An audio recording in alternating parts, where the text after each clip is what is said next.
स्वागत है आपका आज की चाय पे। प्यारू का घर फाइनली अब रेनोवेट हो रहा है। आप सोच रहे होंगे कि फाइनली क्यों चाय, मतलब ये कुछ होना थोड़ी ना था, हमें पता थोड़ी ना था। खैर आप सबके सामने है। हर पॉइंट पे अपनी भाभी को कॉपी करना उस हद तक कि अपना पति भी बिल्कुल भाभी के पति की तरह, यानी अपने भाई की तरह लप्पू पति लेके आई है ये।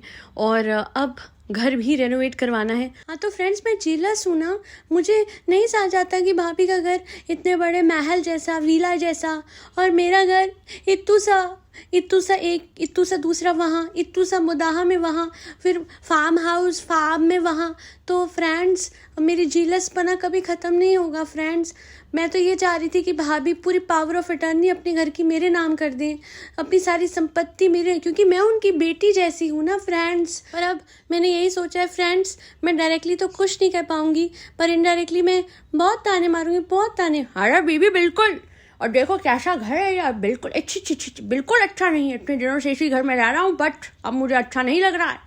इस घर को बनाने में बहुत ज़्यादा गलतियाँ हुई हैं, पर मेरी ज़िंदगी की सबसे बड़ी गलती तो। क्या बोली बीबी, क्या बोली? नहीं तुम्हें नहीं बोल रही, मैं तो बोल रही हूँ, मेरी ज़िंदगी की सबसे बड़ी गलती भाभी पे विश्वास करना था। बेसिकली प्यारू ने अपने व्लॉग में बोला कि घर को बनवाने में बहुत सारे एरर्स हो गए हैं, बहुत सारी ऐसी गलतियाँ हुई हैं जिसकी वजह से घर अब पूरा का पूरा वापस रेनोवेट करना पड़ेगा। बट प्यारू साहिबा से मैं एक सवाल करना चाहती हूँ कि अगर भाभी के साथ कंपटीशन चल ही रहा है तो मुझे एक चीज़ बता दो, आपको कहाँ संतुष्टि मिलेगी अपना घर वापस से रेनोवेट करा के? चाहे घर कितना भी रेनोवेट कर लो, चाहे उसमें अंदर एक प्रेयर रूम बना लो, एक जिम रूम बना लो, एक अलग से रूम, वैसे इतने से रूम में 2 रूम नहीं निकल सकते हैं, बट चलो जी, इसने कुछ सोचा होगा। इसका लप्पू पति बहुत दिमाग वाला है। काश पहले अपना दिमाग लगाता, बट पैसे के बाद दिमाग ज़्यादा आता है, वरना साहिबा के पैसों के बगैर जो जाहिद है उसका आज तक दिमाग किसी चीज़ में चला ही नहीं। अरे जॉब कर रही थी, अच्छा जॉब की थी तो क्यों छोड़ के आ गए? अरे मुझे इसकी फाइनेंशियल हेल्प करनी थी, मतलब फाइनेंशियली इसके पैसों को हड़प के हेल्प करनी थी, मैनेज कर रहा हूँ मैं इसके पैसे, समझ आई? खैर coming back to the point, मैं ये कह रही थी कि चाहे घर कितना भी रेनोवेट कर लो, वो 2 BHK या 3 BHK आपको फिर भी वो संतुष्टि तो नहीं देगा जो भाभी का 5 BHK दिख के आपको देता है, क्योंकि आप बार बार हाँ कितना बड़ा घर है, कितना अच्छा है, अरे प्रेयर रूम में ये भी लगा हुआ है, अरे ऊपर वो भी लगा हुआ है। तो ये सारी बातें जो ये कहती है ना कि फ्रेंड्स एरर हो गए इसलिए रेनोवेट कर रहे हैं, ये अपनी इनसिक्योरिटीज़ को छुपा रही है, जो कि भाभी और भैया की तरक्की देख के इसके दिल में बार बार आती हैं। और वो कभी भी नहीं जाने वाली, because she can never do as much as her भैया एंड भाभी। और उसके लिए इसको साथ वाला घर लेना पड़ेगा, तुड़वाना पड़ेगा, बनवाना पड़ेगा।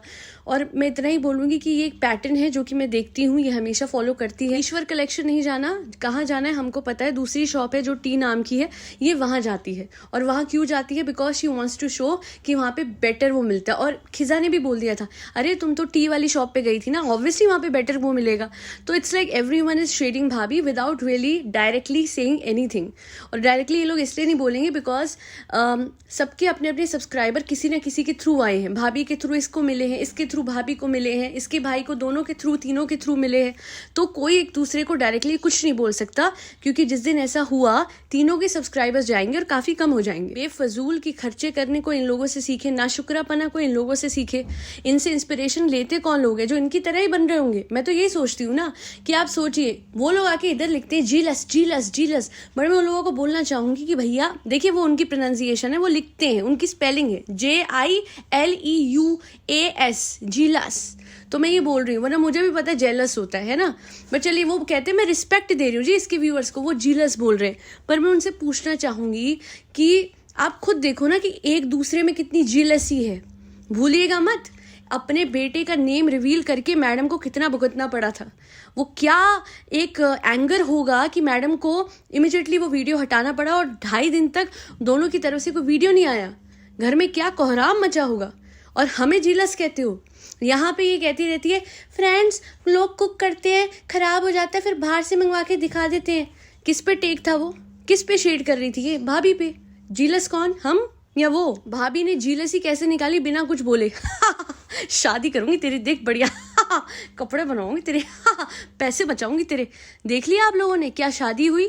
ठीक है, बहुत पैसे खर्चे। वहाँ पे मैं कहती हूँ कि हाँ, इतना भी नहीं होता अगर भाभी नहीं होती, फेम नहीं होता भाभी का। बट सच बात तो ये है कि जो जिम्मेदारी भाभी ने और भैया ने ली थी, भैया तो कहने को बोलता है कि मैंने पापा की जिम्मेदारी ली है, वरना देखा जाए तो ऐसा कुछ भी इसने नहीं किया था ड्यूरिंग हर वेडिंग कि ऐसा लगे कि जी हाँ ये बाप की जगह। और क्यों हो कोई बाप की जगह, जब पापा जिंदा है तो पापा की जगह क्यों ले रहे हो तुमने शो में भी कह दिया है ना, भाई ने पिता का रोल या जो भी इसने बोला था निभाया है। मुझे एक चीज पूछनी है, हर फादर इज अलाइव, तो क्यों भाई का भी अगर रोल निभाएगा तो भाई का फर्ज होता है इतना करना, बहन की शादी करना, फादर का हाथ बटाना, ये कोई एहसान नहीं है।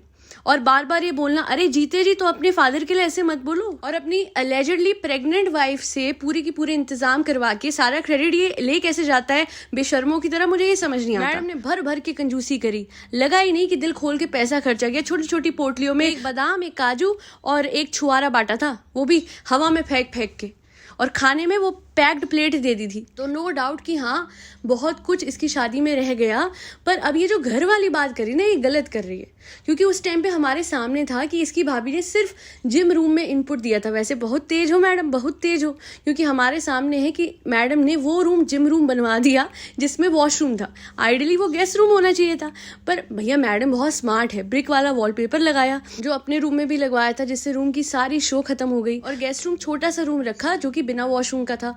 सो हाँ, बस वो एक रूम के हवाले से भाभी जी ने बंटाधार करा था इस घर का, पर बाकी जितना भी कुछ हुआ है इसने अपने दिमाग से भाग भाग के करवाया। वहाँ इसने कोई कंसल्टेशन नहीं ली है।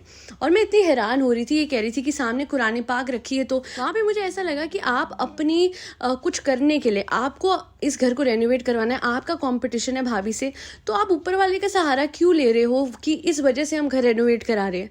वो मुझे लगा कि गलत है। और सबसे बड़ी बात है, इसने एक और चीज़ कही है ना कि मेरा यहाँ पे रहने का तो इरादा ही नहीं था फ्रेंड्स, मुझे पता ही नहीं था हम यहाँ रहेंगे। अच्छा, तो आपको नहीं पता था? मुझे तो सिर्फ शूटिंग करने के लिए आना था। तो मुझे ये पूछना है, साहिबा शूटिंग करने के लिए मोदाहत से आती क्या हर आधे घंटे में? नहीं, ये कौन सा तुक था, ये कौन सा लॉजिक था जो ये दिखाने और बताने की कोशिश कर रही थी, क्योंकि मुझे समझ नहीं आया। और बेसुकूनी अपनी ज़िंदगी में तो लोगों की भरी हुई है, वो तो हमें दिखता ही है कि पैसा पता है कूड़े की तरह बहता है, कूड़े की तरह।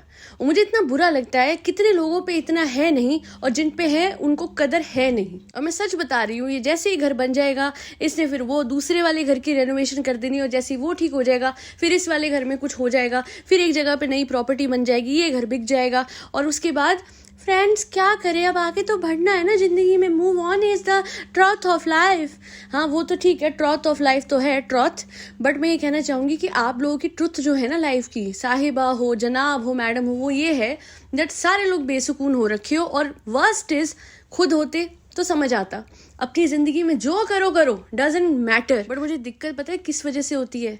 आम आदमी को, जो लोग उस बिल्डिंग में रहते हैं, उनको ठाक ठूक भरी ज़िंदगी सहनी पड़ रही है, जिसमें अभी अभी इसकी भौराई हुई जो भाभी हैं, वाह अच्छा नाम है ना, भौराई भाभी, वो जो है उन्होंने कंस्ट्रक्शन करवा के, वो अभी ख़त्म हुआ था। पूरी बिल्डिंग ने ऑलरेडी इतना कंस्ट्रक्शन वर्क का शोर, मिट्टी धूल सही है, और अब साहिबा का टाइम आ गया है जब वो ये सब कुछ वापस से करेगी, और वापस से इन लोगों को इनकन्वीनियंस सहनी पड़ेगी। ऐसे लोगों को पता है इनके लिए एक वर्ड है विच इज़ न्यूसेंस, क्योंकि ये लोग पूरे टाइम अपने नेबर्स को परेशान करके रखते हैं। I have gone through this and मुझे याद है 10th 11th 12th का टाइम था। उस दौरान हमारे नेबर्स, मतलब neighbours in the sense next building का आप समझ लीजिए, और वो बिल्डिंग जो है वो बनती ही रहती थी।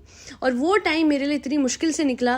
पढ़ाई क्रूशल होती है, बट इतने शोर में ठाक ठुक में आप नहीं पढ़ सकते हो। बोर्ड्स कितने भारी होते हैं, और बोर्ड्स ऐसे वक्त में निकालना कितना मुश्किल होता है। 10th और 12th के जो बोर्ड्स थे वो मैंने बहुत बीमार हालत में, बहुत डिप्रेशन में निकाले थे, बट ऊपर वाले की कृपा से निकल गए। और आखिर में इतना कहना चाहूंगी कि साहिबा अपने नेबर्स पे रहम खाओ, और पैसे की कीमत, पैसे की इंपॉर्टेंस समझो, क्योंकि आज ये नहीं समझ रही है। पर ये पानी की तरह पैसा बढ़ाना, ये बेफजूली के खर्चे और नाशुक्रा रहना और टॉन्ट मारते रहना उस औरत को जिसकी वजह से इसका परिवार पैरों पे खड़ा है, चाहे वो इसका भाई हो, चाहे ये खुद हो, चाहे आज इसके पति का परिवार हो, काफ़ी हद तक उनका कंट्रीब्यूशन है टू एन एक्सटेंट कि आज अगर इस पे फेम है, जिस बात पे इतराती है, जिस वजह से ये फ्री में रेस्टोरेंट में खाना खा लेती है फ्रेंड्स, वो सब कुछ भाभी के फेम के थ्रू आया। She can never deny it and she is so jealous and she just wants to copy everything that भाभी does and it tells her truth कि क्या पर्सनैलिटी है ये। साहिबा ने उस दिन क्या बोला था,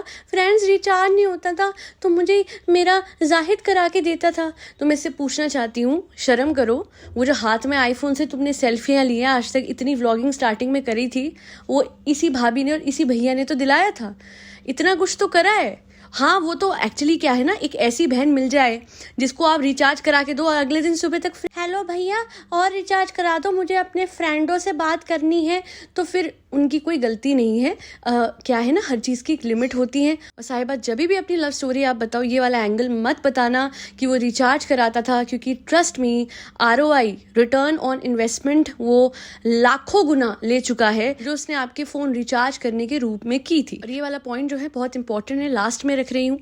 बट इससे इसकी अगेन असलियत पता लगती है कि जब इसे फ्री के खाने के लिए कहीं पे बुलाया तो इसने ढंग से खाया भी नहीं था।